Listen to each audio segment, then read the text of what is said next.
Welcome back to another episode of Analyst Hour. I am your host, Andrew Regan, joined by my co-host, Ryan Cadigan. And in the studio today, arguably the most anticipated guests we've had probably of all time. Wouldn't you say so, Ryan?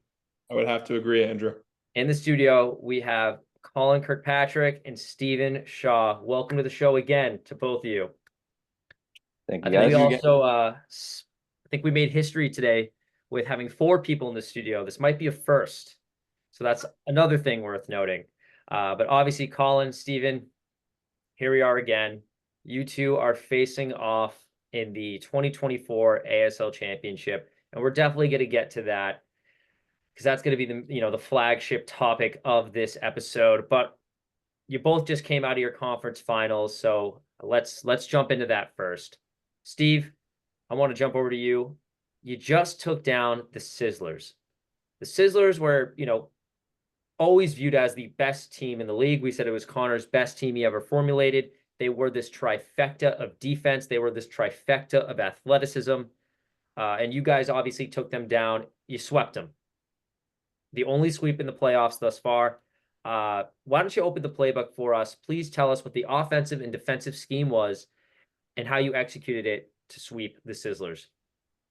Yeah, defensively, what we wanted to do was just attack their weaknesses, right? We wanted Schuerk to get no offensive rebounds. We wanted Connor to go left, and then AJ kind of just got to fight him off. AJ does what he does, but I mean, that was why we won. We locked it in on defense, and like Pat is just, I said it last podcast, I said it last year, I'll keep saying it. He's just the most underrated player in this entire league on both sides of the ball, honestly. Then offensively, I thought Schuerk did unbelievable for him too on both ends, but especially on defense.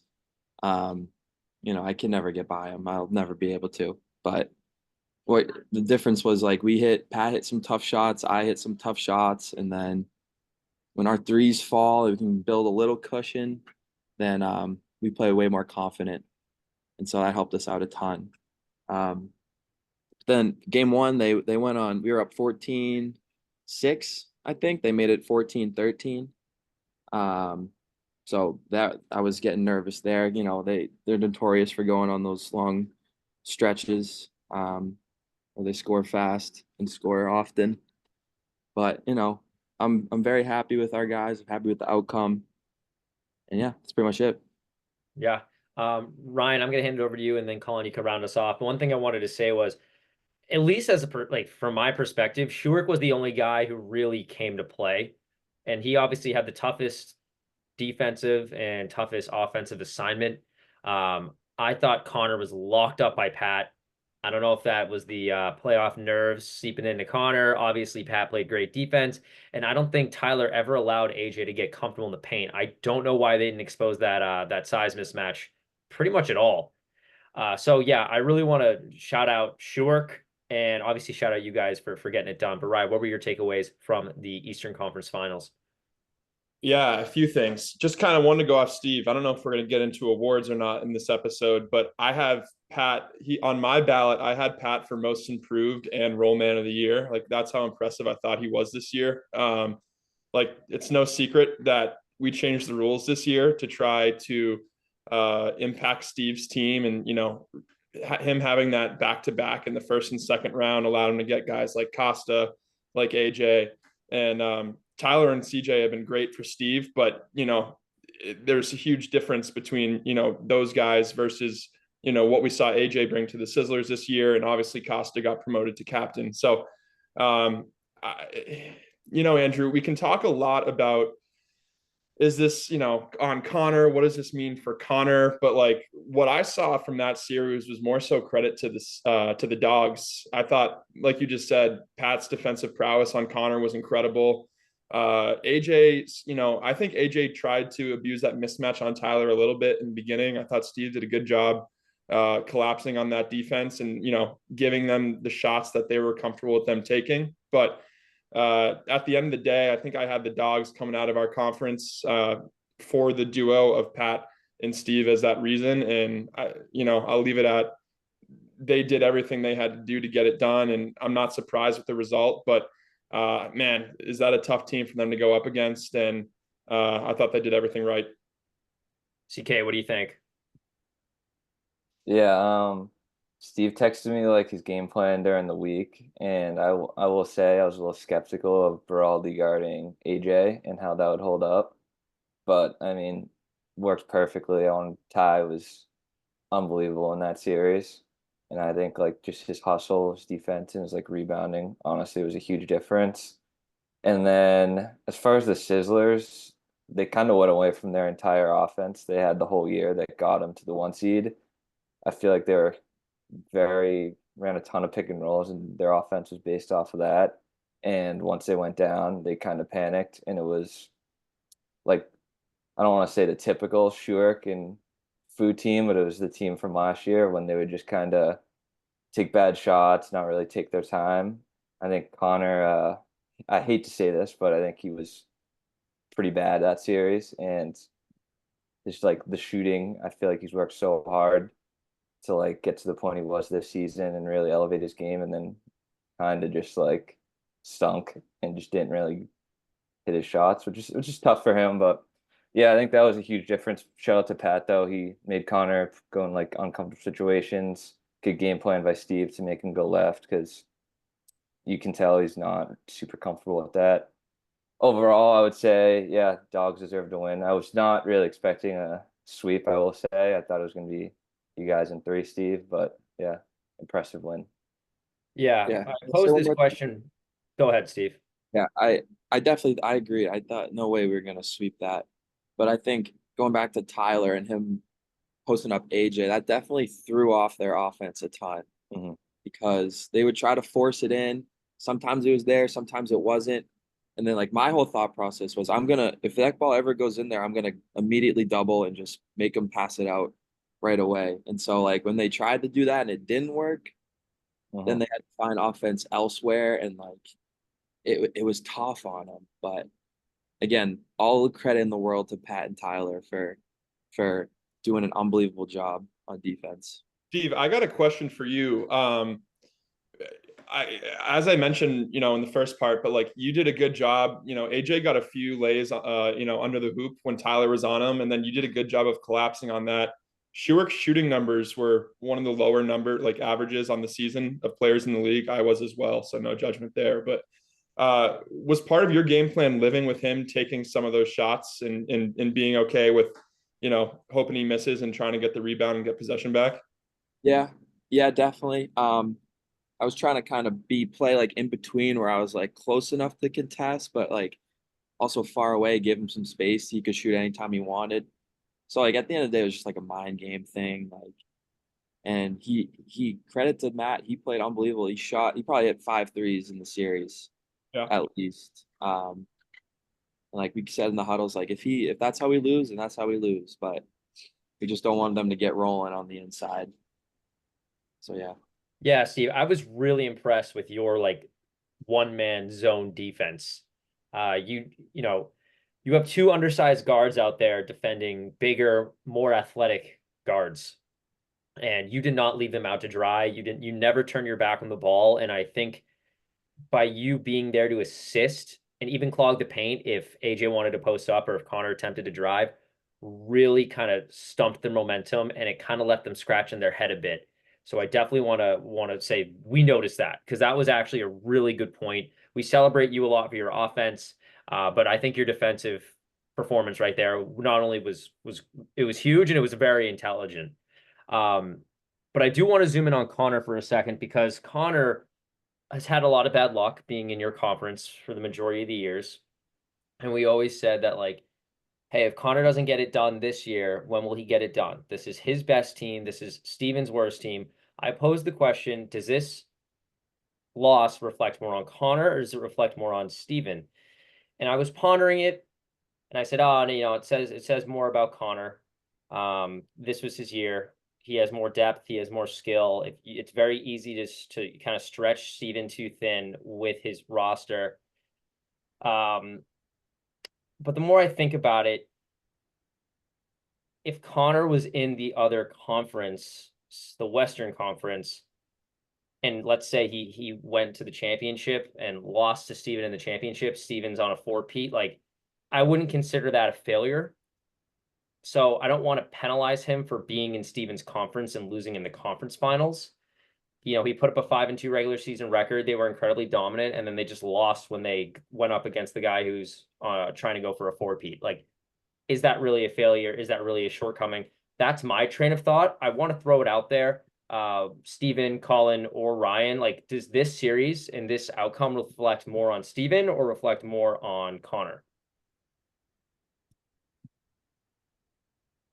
I can go first here. I'd say I don't know, losing the series, I guess, doesn't losing to Steve and like in this like the Western Conference Finals or Eastern Conference doesn't really reflect too poorly because like well, I don't want to penalize him like you said to losing to Steve, even if it was the conference finals, the championship. I think it was just more based on the way he played. Like if he had a really good series and they still lost, then it's like that's all he could do. But like I think he left. I think if you asked him to, I think he wished he played better. And yeah, I think it was more on Connor really. Steve had a great game plan to make Connor play that bad and poorly and make him uncomfortable. But I would say at the end of the day, it was more on Connor. What do you think, Ryan? Yeah, I think that's a good point. Colin said it word for word. It's not the principle that he lost, but I think it's more how they did it, and especially with the expectations that we had for the Sizzlers going in. You know, we saw how they played against you guys. You know, had they been in the other conference, this very well could have been a championship matchup. Who knows what it would have been, but I think it's how he lost that is going to inevitably continue to keep the league asking questions of can he get over that hump and can the Schuerk Food duo get over that hump? I don't know. I think, you know, if there is a season next year and he's, you know, graced with the same draft position he had this year, I'd take a second to look at his options, but I think that's something he's going to have to play by ear on draft night. There's obviously a long ways to get there. We got a championship to focus on, but disappointing. I think Connor's a smart enough and a definitely more than talented enough player to get it done. And I think he just needs to think about game planning and roster around him of to maybe how to do that and game plan a little bit more towards Steve and Colin specifically. Well, that's my next question. Do you think that the Fu and Shu dynamic should be put to rest? It's tough, man. Like, does he get it done with Carter again? well, my biggest critique with Connor and the Shu duo and their teams over the years is like, this is just from memory. I don't really have the stats to back it up, but like, I always envision them having longer games. Like Schuerk's the greatest rebounder in ASL history, like bar none. But there's also a small caveat with that. And like they miss a lot of shots too. And like he's so athletic where he can get those rebounds and putbacks. But if I'm him, I'm looking for someone a little bit more clinical on the scoring end that can help end those games a little bit quicker, because the longer you let these guys hang in, especially of the likes of Colin and Steve, like your chances of winning are going down. So, you know, you can out hustle, you can, you know, have the athleticism to keep up for all these games. But at the end of the day, like you got to put in 15 or you got to put in 21 points. And I think he should reevaluate some more effective means on how he can get there. So if we were to do a redraft, who would you tell Connor Fu to take? You could say yourself, because obviously you're up there as well. Yeah, I mean, I'd say me. I didn't have an efficient offensive year this year. Like, you know, that's not a question, but like someone like dude, you shot someone like me or that was like league average. yeah, whatever. But like it was like me or Louis or Carter, maybe like guys that kind of have a shtick and how they can score. I think you can make up for some of Schuerk's defense with some of those other athletic guys like Louis or Carter, whoever it may be. I don't know. It's a good question.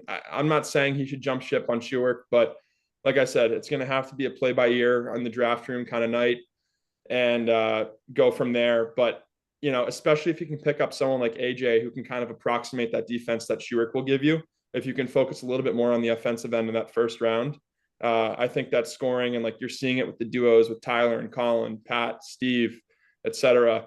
Like that's what got them to the championship. Or these are guys that you can rely on to create for themselves and score. And I don't know if you can say that with Schuerk as much. Yeah, so actually that's a perfect tee up to Colin, because Colin, you and Connor alike historically have drafted very defensively. You both have the similar mindset, like I can handle the offensive load. I got this. Let me get some defensive weapons around me. You obviously made the shift this year in taking Tyler, who isn't really celebrated for defense, but more so offense, to take the offensive, weight off of your shoulders. Do you think that'd be the right move for Connor to make that move, in a hypothetical next year? Good question. I think it really depends if Connor, how much defense Connor wants to play.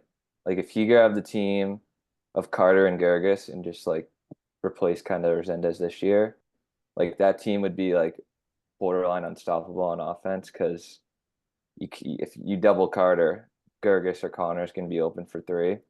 So like he could definitely like flirt and like think about the idea of going offensive heavy, and then trying, like, Carter's not a bad defender. He would have a tough time guarding, I think, some of the players Schuerk guards, like Steve, just because of quickness. But he'd be a good paint presence. So Connor would have to take like Steve in that sense. But yeah, I think he should definitely look into upgrading the offense and just taking the offensive load off of his shoulders, because it kind of, last couple seasons it's really just they live and die on like if he's on, and if he's off that day, like they're probably gonna lose. I really liked what the Sizzlers and how they ran their offense this year with, again, you had Connor's 3-point threat, and then obviously you had AJ and Schuerk inside to either, do putback layups or create their own offense through a pivot. So I think their offensive versatility was good, but I think you guys are both right that their offensive prowess wasn't strong enough. Like the forte wasn't as strong.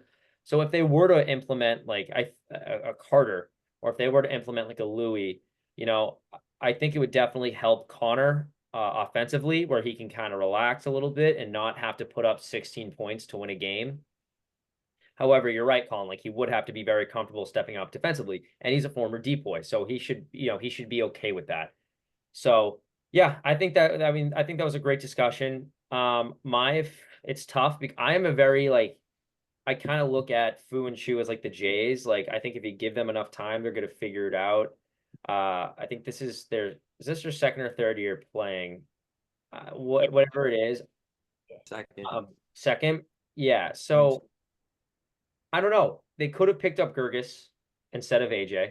Like there is offense in beginning of the first round, and you can obviously pick up Gergis in the second round if need be to get that great shot. But yeah, I don't know. It's what Connor thinks, and if Connor was on that game, and let's say they won, we'd be having a much different discussion that we're so glad they didn't abandon each other, Fu and Shu. They figured it out. They figured it out. They beat Steve, So Connor's had the bad game at the wrong time. I think that's really what it is. And part of that is, props to Pat for making sure that that bad game happened. But I think we can close that door there. Let's hop over. Actually, Steven, before we go, I do want to ask you, you obviously swept. If you were to boil down everything in a vacuum, what was the X factor of that series? Where if you take that X factor out, it could be a person, it could be a play, it can be a concept. But if you take that X factor out, you really think the whole series could, flip upside down. Yeah, I would say Tyler. Tyler, because like we CJ didn't play a ton, and I would say like we put him in for a couple plays, and it just like they went back. Scissors went back to like their comfort. They were comfortable on offense, right? When we put Tyler on AJ in the post, or even if he switched on to Connor, he did a great, unbelievable job on both guys in both games. And so I think if you remove Tyler, then we might be having a different conversation. Okay. So yeah, Tyler. If I had to put on one guy, definitely. I think my X factor, and I know we're sick of glazing Steve, I think was Steve's one-man zone defense. That was the X factor for me as a spectator. It allowed Connor, Schuerk, and AJ to never have a true one-on-one against your undersized guards. So for me, I think that was the X factor. Ryan, what do you think? I'm gonna say Pat, just because like I think there are a lot of instances in that series where like he looked like the best player on the floor at times, and I think that's because obviously they were showing Steve a lot of attention, but like like something you need in your first round pick, and like this goes back to Schuerk is like that reliability on both ends, and Pat and Schuerk are obviously both extremely reliable on defense, but I think where the difference is the fact that Pat takes, you know, high quality shots, high percentage shots, and he converts on them. And like that was shown, you know, textbook in this series. So I'm going to go with Pat. Colin? I'll agree with Steve and say Beraldi. He just got so many like 50-50 balls and like offensive rebounds and created so many extra possessions for the Dogs that it was just huge game changer. Yeah, that was my last thing is like they did kind of beat them at their own game with those offensive rebounds and hustle plays. And like it was noticeable. That's what the conversation in the live was, is like the Dogs are clearly out hustling the Sizzlers, which is like kind of out of character from what we've been seeing from the Sizzlers all year. So thought that was interesting. Yeah, good point, everyone. We're gonna hop over to the Western Conference Finals. Obviously, that was a 3-game series between the Thunderbirds and the Seabirds. Ryan and I already talked about it. We think it was one of the most probably entertaining series we've had in a really long time. Totally. But Colin and myself, why don't we take a back seat for this round? Ryan, why don't you kind of mitigate where the conversation goes? You know, we can get a full neutral opinion, and you can kind of MC how this goes. Yeah. So yeah, maybe me and Steve can kind of go through what we saw quick, and like kind of hopefully that can turn into some questions for you guys, because it was an awesome series to watch. Me and Mr. K were tearing it up in the chat box on the Instagram live. It was great. But all in all, it didn't, I wasn't, a lot of people may have been surprised with how it went. I wasn't too surprised with it. I said this in our last analyst hour, like you don't want to see a hot Seabirds in the playoffs, and they really picked it up the second half of the season. If they were going to take a game, it didn't surprise me. It was the first one. Resendez balled out. His mid-range is great. Gergis was making threes, and I think Carter, Steve and I talked about this a little bit beforehand, but like I think they could have used him in the post a little bit more, as opposed to that being their last option. I think they should have made that kind of their first option with the mismatches they had. But it didn't surprise me. I thought T-Birds were going to win going into it. You guys know how to answer the bell. You've done it through the regular season, through the postseason. So, yeah, I'll leave it at that. Steve, I want to get your thoughts, and then I kind of want to get obviously Andrew and Colin's thoughts as you guys are in the game. Andrew, I thought you were like the MVP. You were the best I've ever seen you play in this series. So, Steve, thoughts? Yeah, I agree with you on the whole Carter thing. I think they definitely could have used him way more inside. You know, just force it in there to him. Let's see what he can do. Because he makes it. If he misses it, so what? But you get it in there, and you can kick out to Gergis, who was hit. He hit a couple threes, but just creates havoc. And I thought they shied away from that when they shouldn't have. And to talk about the Thunderbirds, any close game down the stretch, you're taking Colin. And so like and especially for me coming off, we played the night before. All I wanted was a exciting 3-game series, and that's exactly what we got. And I think, yeah, and all credit goes to Andrew too, making clutch shot after clutch shot. I've never like, I don't know. Do you know how many threes you hit in those 2 games? Because like No. 6, Now I'm chasing 5. a letter, and I'm chasing a W. Don't care about the numbers. True. But I mean, at the end of the day, that was the difference. And yeah, Thunderbirds, they deserve that. But it was an unbelievable series. So, great points. Colin, I'll bring a couple questions to you because Andrew and I spoke after your guys' series, but I do want to hear your thoughts on it. And I want to get into your strategy, and I want to ask you the same questions Andrew asked Steve about what was the game plan against these guys. But first, there were 2 instances that I wanted to know what was going through your mind when this happened. And that was after dropping game 1, like that was a thriller. It was like 15-14, I think. And then in game 3, you guys went down 6-1. And what was the mindset in that moment of like, oh shit, we're down 5, elimination game. What did you guys do to turn that around? Game one, I was pretty pissed off because it was back and we had I think we were up 7-1, Yep. and all year we've either got out to a really good start and then blown that lead, or have gotten off to an awful start and had to just claw our way back. So it was just frustrating. And then like I think I missed a shot to win the game and then they scored right away. So I was pissed off after that. And I was fairly confident we'd win game two and it would go to three. But then again, we emphasized starting like good in game three, and we didn't. We went down. And there's a few possessions in there when we got the ball down like 6-1 or whatever that we I think didn't score on. And then we had to get that big stop on defense, which we did. But then I think once we've been really good at once we see one shot go in when we're down, we just hit like two or three of them. I don't know if it was me, Andrew, or Ty, or maybe even Ian. Um, Shout out to Ian though for starting game two with a bucket. I want to say that was huge for the morale and just the momentum. But once someone got I think hit a three to get to 6-3 in game three, we just started rolling. And yeah, just key defensive stops when we needed it, and then we knew the offense would come. So never like super worried, but I would be lying if I said there wasn't a moment where I was like, we might actually lose this. What was the game plan going against the Seabirds, right? Like these are guys that really found their stride, and they all definitely have their own strengths that you have to try to adjust to. Like Carter with his size, Gergis with the shooting, and Resendez really, I think, all season has been great with his decision making and empowering his players. So, what was Mhm. going through your head with the personnel that you had against theirs?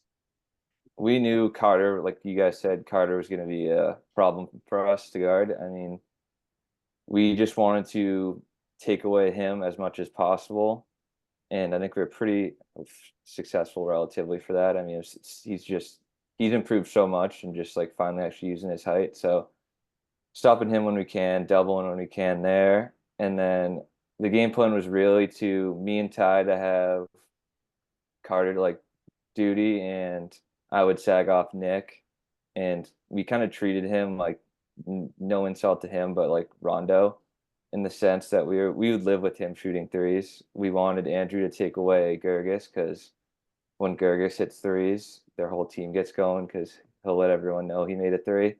So he gets everyone pumped. So just really shutting off Gergis from the threes, not letting Carter get a ton of points. That's what happened in early game three. That Carter just went like a roll, I think, and Gergis hit some threes. So just stopping them, and then if Nick would get his like those mid rangers and layups, but those are tough shots and not really high quality shots. If, like we'll give those up rather than like a Gergis three or a Carter layup. That was kind of what we were thinking. I love it. And Andrew, I want to ask you this. I know we talked beforehand, and obviously you being able to warm up and stuff going into the game was big for you. Usually we get to the court, you're tending to other games, getting it set up, and then you just got to run onto the court. So obviously having that time and like a off Wednesday to warm up, get into your game, find your spacing and pace, like that helped you a lot. What did you see that the Seabirds gave you that allowed you to have your best offensive performance I think I've seen you have in your career? Well, yeah, I mean, warming up was huge. We were on the phone. I was driving to the game, and I verbally said out loud, "This is sweet. This is the first time we'll be able to warm up, get loose before a game, Yeah. and lock in rather than going to the court and just like chaperoning a ton of games." So that was really nice.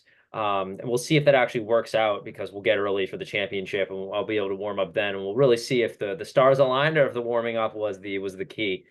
But what it was is I just felt really calm. Maybe that came with the warming up. Maybe that was just, some of us can show up and the lights are bright and some of us can't, just feeling very calm. And I think that's what it was. And even when we were down 6-1, I was on the bench and still felt very calm. And I think that really comes and speaks volumes to the faith I have in our guys and the faith that we have in our team. And a really proud moment for myself was this is the one time that we had to actually stick to our game plan pretty much throughout the entirety of the game. It's very easy to talk and then you get to the game and maybe they're not giving you what you had hoped and you kind of scramble, but we really stuck with the game plan.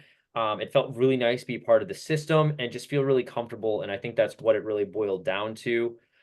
It's no secret I'm not a very efficient shooter. I'm not celebrated for my shooting. Uh, you know, the basket was a little bit wider this time, and that was nice. But like I said, maybe that came with warming up, or Maybe it was a hot day and we'll never see it again.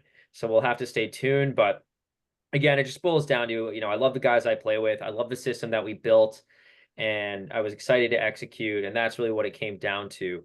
I do want to share my initial takeaways, and I do want to give kudos to the Seabirds because I think that was the best Seabirds basketball I've ever played. And like the T-Birds, I think the Seabirds really did a good job of sticking to their game plan. I'm going to have to respectfully disagree with Ryan and Steve. At least it felt on the court that they were utilizing Carter every play. Again, the perspectives were different, so maybe that's why.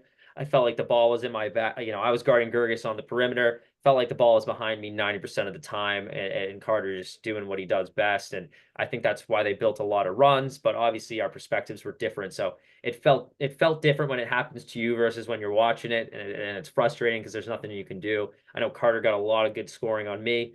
And kind of giving a third eye view, or a third person view, a bird's eye perspective. I thought their game plan was golden, and it was, get me off of Gergis, and if they can get Gergis off of me, he's going to shoot it, and if they can't, they're going to give it to Carter in the post. And I think they pretty much ran that, what felt like Colin, correct me if I'm wrong, every time.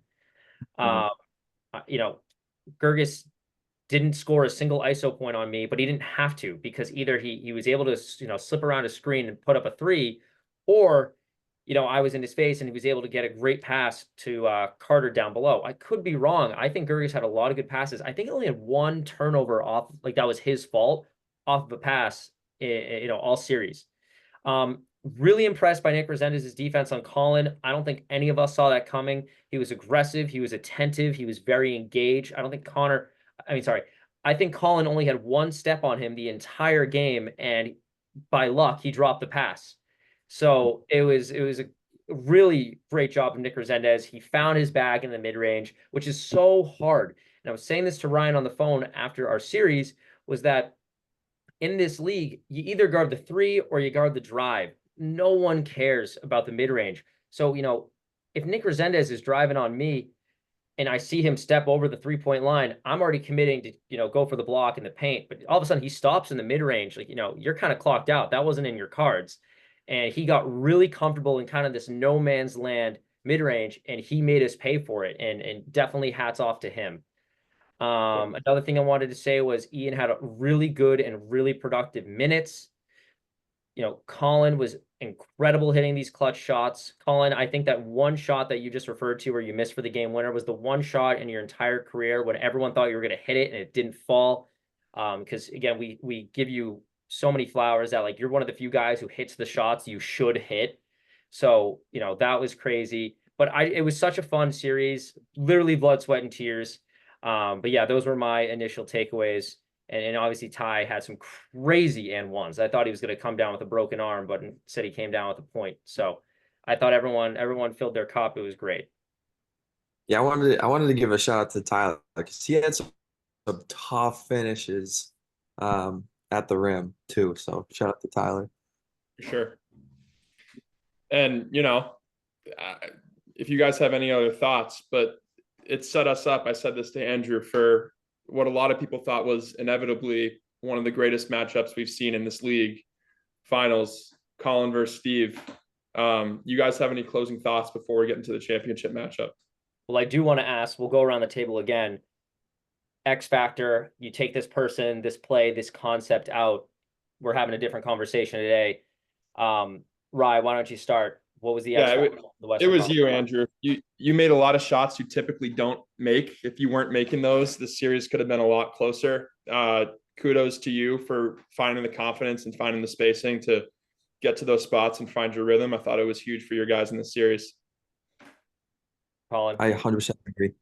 Oh, thank you. Oh, sorry. No. I agree. Especially in games to 15 where the 2-point shot becomes so much more valuable. For you to consistently and confidently knock those down, that it was for sure you, Andrew. Thank you. CK, what do you say? Obviously you, I'd say I compare you, or my dad compared you to Derek White, and I think that was a unbelievable comparison. Oh yeah. And I also say Ian, just both having you and Ian being able to just knock down open shots that series was unbelievable. It took so much pressure off of me and Ty on like the offensive end. And yeah, if you guys don't make those shots, we probably don't win. Yeah. I would also say, I mean, Ian, I think Ian got a lot of minutes and, you know, a lot more minutes than a fourth man is privy to. I mean, he pretty much played the entirety of game two. Granted, it was 10 minutes, but there's a reason for that. And Ian definitely, you know, got his hand in that basket of why it was 10 minutes. You know, there's times where, you know, he would get scored on or something. He would turn around and be like, oh, you know, do I check out? Do I check out? And, you know, everyone builds this foundation around Ian that we believe in you. Do your thing. Never hesitate to take a shot. Never hesitate to drive. So I was really impressed with Ian. So, you know, it was actually a four-man battle on our side rather than three, which I would argue not a lot of teams in the playoffs can say it was a full team effort, where I think the Thunderbirds can.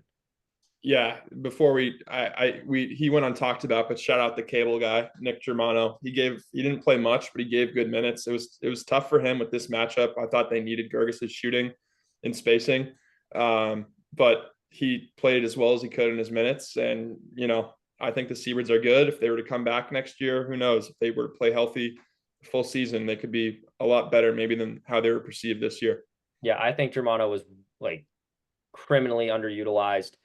They only got him involved when the game was, you know, 13-13. And obviously you don't need this offense now. So I don't blame you for not wanting to play Nick Germano when it's 13-13, but you know, he is a great defensive presence and he's very offensively capable. You know, he knows how to pass, he knows how to read a play. Like, yeah, sure, he's not the greatest three-point shooter, and you know, you don't celebrate his driving, but checking him in for like a defensive possession when it was 13-13, I thought was kind of juvenile. I thought it was kind of silly. I thought it was very novel. I would have given Germano far more minutes in the earlier half of the game, but that's my opinion. Yeah, and Gerg started cramping too, so Cramping. definitely could use Joe. Yeah. But yeah, let's head over to the championship. Obviously, that's why you guys are both in the studio. Let's talk about it. I'm gonna try my best to give I'll put on my analyst cap. I don't want to act like I have any skin in the game. This is the Colin and Steven show at the moment. So Rye, you and I are gonna fire off questions. If you want me to kick it off, I could do it. But if you have a burning question you want to throw at one of these guys, you can have the mic. No, you kick it off. I'll go after you. All right, perfect. Steve, obviously you're going for the four-peat. You've sat across Colin for two out of your three past championships. Does your mindset, does your scheme, does your game plan change this year against Colin versus years past? Or are you saying, hey, you know, I've had the same game plan and it's worked every time. We're going to stick to it. Like I'd say probably like a little bit of mixture of both. I'm sure, you know, a lot of it's me and Colin have played forever with and against each other. Same with Pat too. So it'll be a lot of the same stuff, but I'm sure we'll throw in some curveballs, some off speed pitches here and there. But you know, it's always going to be entertaining. It's going to be close. It's going to be a battle. So I'm looking forward to it, but I think you're going to see a little bit both. No, As close to his chest. I was just gonna say, Andrew, we got to expect some Belichick answers in this Yeah, episode. that was very deflective. Very deflective. They're facing off in 2 You guys days. need to be trained. So Colin, I'll throw you something similar, but this is obviously with the Steve draft rule, like this is widely regarded as Steve's not worse, because they're an incredible team that just bulldozed the best conference we've probably seen in ASL. But I will say this to you, you know, going from a rotation, you know, he's been rotating Tyler and CJ. You know, in the past, you've gone up against guys like Costa and AJ and the caliber that they bring to the game. Steve's team obviously has more vulnerabilities this year. I think a lot of the leagues, you know, believes that and wants to know, how do you intend to exploit that? And conversely, a lot of people are saying, because you played with Ian and Andrew in the past. I think Arvin was your teammate for that, right? Mm-hmm. And obviously you're getting Tyler, who's one of your good friends, an offensive-minded guy we were speaking about earlier on. So, you know, conversely, this is probably one of the better teams that's been perceived that you've been able to draft. How do you intend to exploit the mismatches that are presented in this? Yeah, I mean, it's no secret. Like, I think what they're gonna do on defense, like who's gonna guard who, I think it's pretty not obvious, but I think like we're pretty well, we know who will be guarding who. Like, I'll It's probably see obvious. Steve. I'll probably see Steve or Pat on defense, like guarding me, and then other will be on Ty. And then so like we know who we're gonna go like after and like what we gotta do. And I don't know, like no disrespect to Beraldi, but like he's obviously their third man for a reason. So like that's definitely a mismatch we'd like to go after if we can. Like I don't know how much we'll be able to get it, but like if there is a weak link on in the starting three for them, it's Beraldi. I don't know. We haven't really schemed yet on how to get those mismatches, but if that's who like that's who we would attack. And also just I was saying a little bit during our last series, we kind of play a little bit of Missoula ball, just moving the ball, jacking threes. Yeah, just good team basketball, honestly. Doesn't really we don't really care who scores. We just if we get a good open three, then that's what we're looking for in offense. So that's probably what we'll stick to and aim for. Yeah, great. Well, I have a question now for both the captains. You guys can take turns answering it, but obviously the format of the playoffs is the best 2 out of 3 games to 15 is widely different than 1 game to 21. Colin, you guys have had some issues in the regular season of either going up too early or not being able to hold leads or coming back too late, whatever the case may be. Steve, you guys have been coming off some grueling 2 out of 3 series. The 1 game to 21 for all the marbles. Does that change how you guys game plan and the pacing and how you run plays or whatever the case may be? Do you guys look at that differently, the approach of 1 game versus a series? Yeah, yeah. I mean, 1 game, like where the finish line is, the 21. There was a point in game 1 of the last series when the Sizzlers they were making their comeback, and I was like, all right, if we lose this, like that's like to get 2 more games on those guys on that team, that's gonna be so hard. Um, so like I think going to 21, it's just like what you have to get to. It's over after that, win or lose. So I like the 21. Yeah. Yeah, Colin, go ahead, and then I'm gonna fire 2 more questions your way. I'd also agree with Steve. I like 21. My mindset was kind of just get to the championship and then it's 1 game. Anything could happen. Anyone could get hot. So all it takes is 21 points, a couple of threes here and there, one guy to catch fire, and then you win. So I like it a lot better. All right, both of you, but I'm gonna start with Steve. Steven, I whip out a crystal ball in front of me, right? And I tell you that you are going to lose the 2024 ASL championship.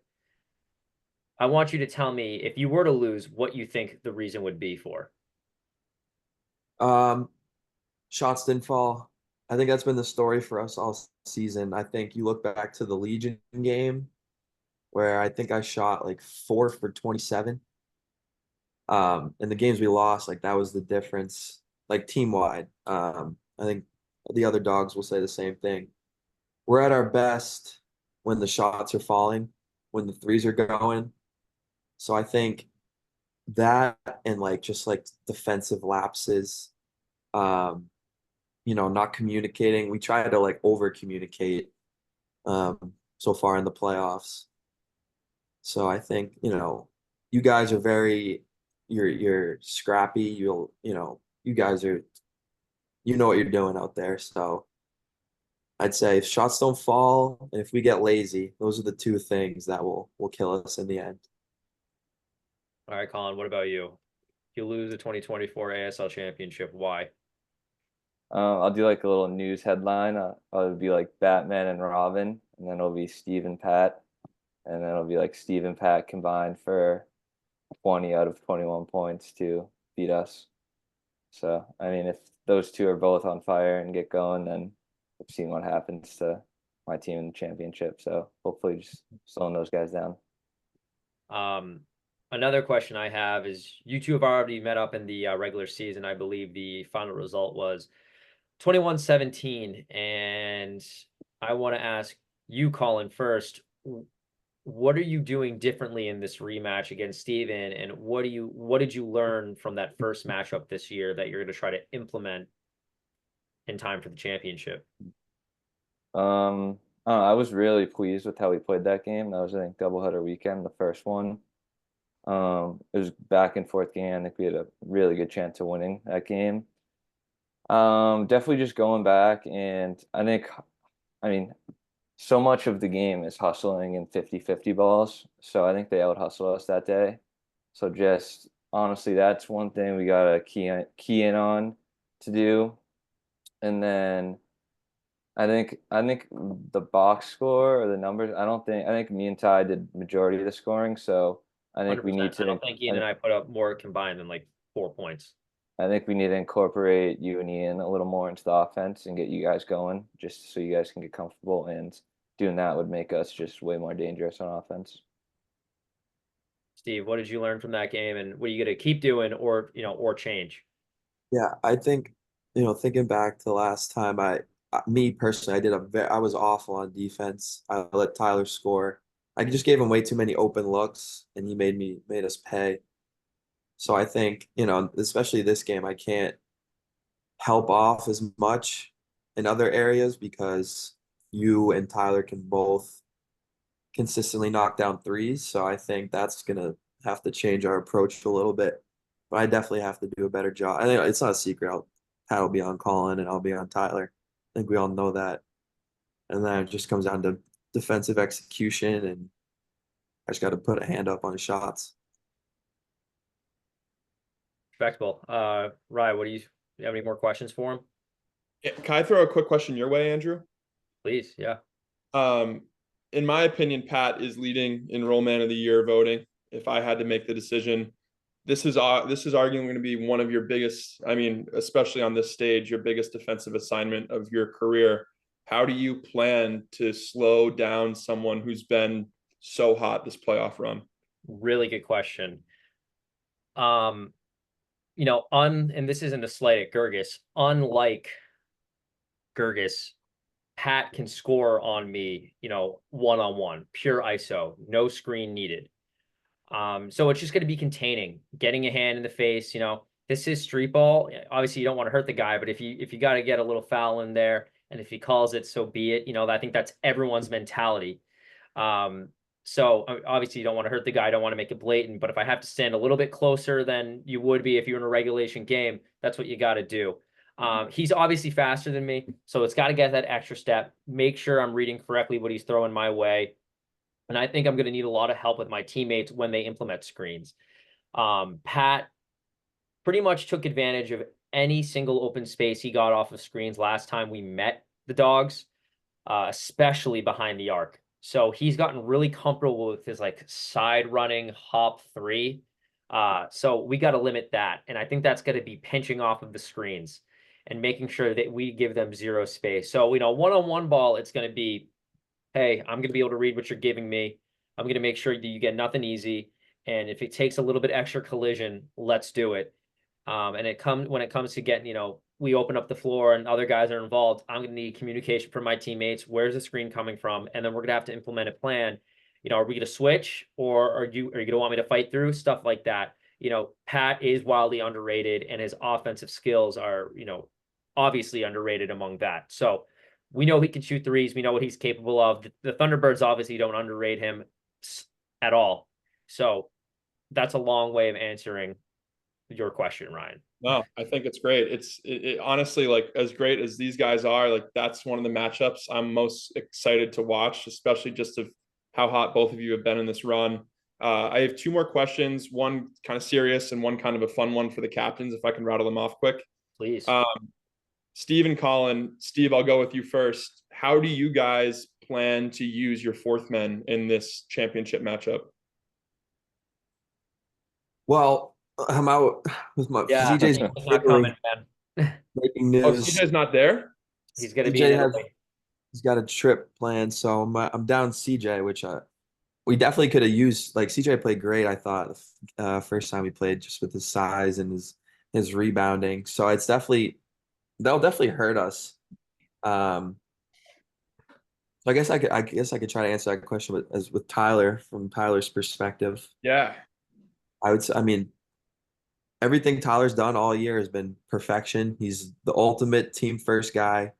Um, it's like I always tell him, like when I drive, like, you know, read your defender's eyes. Is he staring right at me? If he is, then cut back door. And we've gotten several layups um that way. And then I always tell him, shoot every shot, every open shot, shoot it to make it. So that's what we'll be looking for Tyler. It's great. Oh yeah. I mean, yeah, Tyler's growth this season, especially under you. I would love to get Tyler on the pod at some point. Obviously, it's too late in the season now, but just to hear his thoughts on, we talk a lot about Pat and Steve on the Dogs. I'd love to get his perspective on things, but maybe I'll have to ask him about that on Sunday. But Colin, this makes the question that much more interesting to you. If he doesn't have that fourth man rotation going, what are your plans to use Ian, if at all, or how do you want to use him? I think it definitely allows us to kind of maybe like empty the tank a little more on certain possessions because we now have Ian to go in with, and they don't have the sub to match it, so we can maybe play quicker, push the tempo. But yeah, I definitely want to get Ian into the game early. If he hits like a three early in the game or gets a bucket, big stop, it's just huge for the momentum. He's the ultimate glue guy, been the best teammate for 3, 4 years. So I mean, any bucket or any big time play he makes, I think it's like times 10 for the team and everyone gets pumped up. So yeah, I want to get him involved early. I want him to hit a couple buckets, score. I mean, he deserves to win championship more than anyone in this league. So yeah, want to win on Sunday. Just get him his ring. Hopefully we can do it. Big If shot, Hale. you don't mind, I'd love Mhm. to steal the mic Please. regarding Ian. And I think this is the beauty of the team we have this year and the beauty of Colin is that Colin has a different play style and dynamic with every single one of us. Like he's got a different dynamic with Ty than he does with me, and he's got a different dynamic with me, and Ian. So when I check out and Ian checks in, the entire rhythm, the entire scheme changes. And that's why I think Ian, was my vote for fourth man of the year, not only in terms of production, but in terms of impact.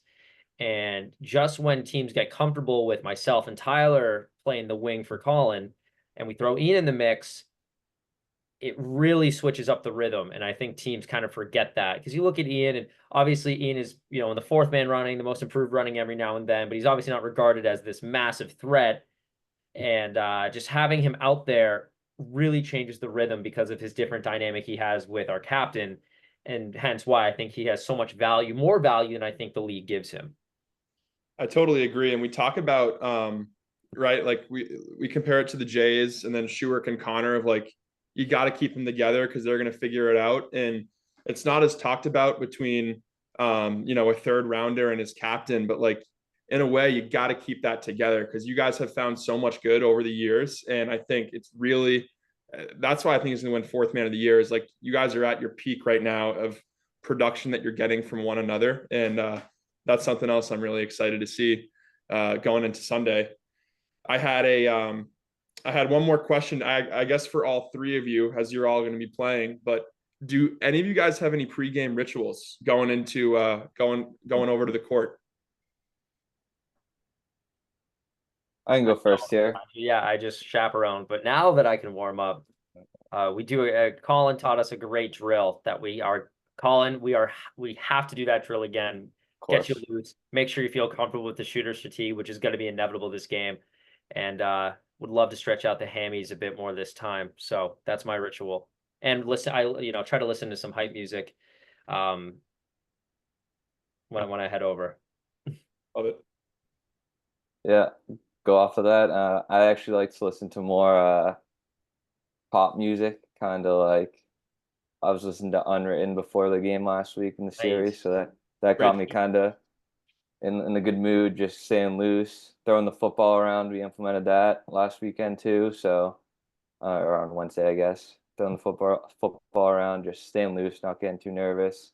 And then Connor's been noticing this every time. I like to do one sock, put my right sock on the right way, and then fold it over so it's like inside out technically, and then I wear my left sock inside out and fold it over so the Nike is like the right way. So I do that every day actually.